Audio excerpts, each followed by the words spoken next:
Dear Professor, this is my presentation. My name is Zhou Yan. My metric number is gs60883. Part 1 Introduction. International capital budgeting is defined as the process for the selection of long-term capital investments. Our objective is to provide an in-depth discussion of the methodologies that multinational firms can use to analyze long-term capital investments in foreign projects. Part 2 Theoretical Framework 4 steps to conduct a capital budgeting process. First, estimate cash inflows and outflows of a project. Second, estimate the cost of capital with parity theorem or WACC method. Third, forecast exchange rates is necessary for capital budgeting. Last one is to apply capital budgeting techniques to the project. In this article, we choose NPV as a measurement tool to analyze the profitability of a project. 3 series are introduced in this presentation. It includes NPV, purchasing power parity, and Fisher effect. We will discuss later. Part 3 is about data and methodology. A parity theorem includes home kerosene approach and foreign kerosene approach. Home kerosene approach involves converting the foreign project cash flows to local currency based on expected forward exchange rates and discounting them based on home country cost of capital. Foreign currency approach requires calculating NPV based on the foreign country cost of capital and then converting the foreign currency NPV to local currency at the spot exchange rate. Net present value. Net present value is generally used as a measurement tool to analyze the profitability of a project. Purchasing power parity, that is, say, PPP, can be used to estimate how an exchange rate will change in response to different inflation rates in two countries.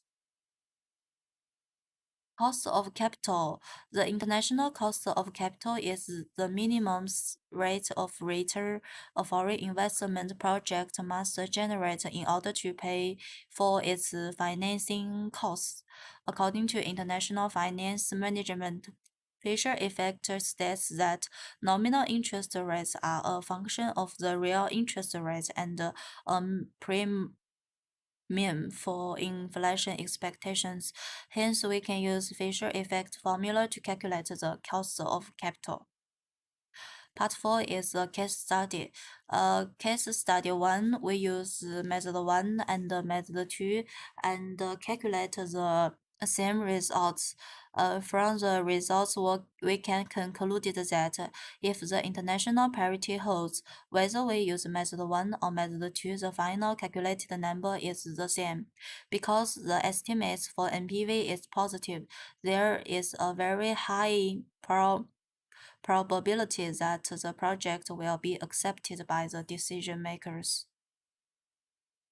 Case study 2, we use the conventional capital budgeting analysis, and according to the final result, we calculate the positive NPV, so the project may be accepted by the decision makers. According to the requirement, we calculate the result by changing the spot rate with different scenarios, but the analysis process is the same.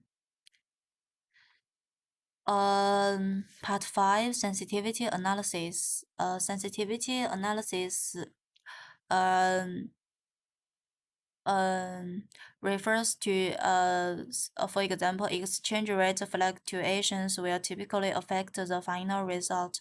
Although forecasting exchange rates is hard to realize, a multinational capital budgeting analysis could at least incorporate other scenarios for exchange rate movements, such as a pessimistic scenario and an optimistic scenario.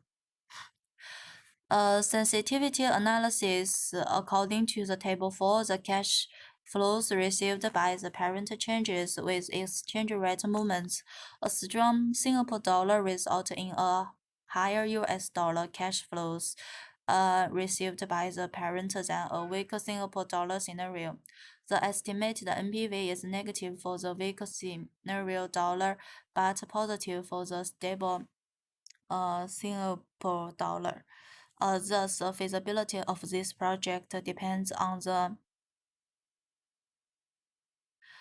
probability distribution of these three scenarios for the Singapore dollar during the project's lifetime. Finding and conclusion. NPV is considered as being the most appropriate method to conduct cross-border capital budgeting. If the final NPV is positive, the project or investment should be accepted. Otherwise, the project or investment should be rejected. Capital budgeting may generate different results and a different conclusion depending on whether it is conducted from the perspective of an MNC subsidiary or from the perspective of the MCN's parent. If parity theorems hold, NPV from parent and subsidiary perspectives tend to be similar. That is, results with method 1 equals to method 2. If parity theorems does not hold, NPV from parent and subsidiary perspectives tend to be different.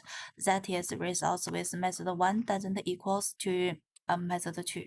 Sensitivity analysis for its input variables of a project is essential because the relevant parameters may be different to what we have estimated. Sensitivity analysis can be more useful than simple point estimates because it reassesses the project based on various circumstances that may occur. In general, when a parent is deciding whether to implement an international project, it should determine whether the project is feasible from its own perspective. Okay, that's all my presentation. Thank you for your listening.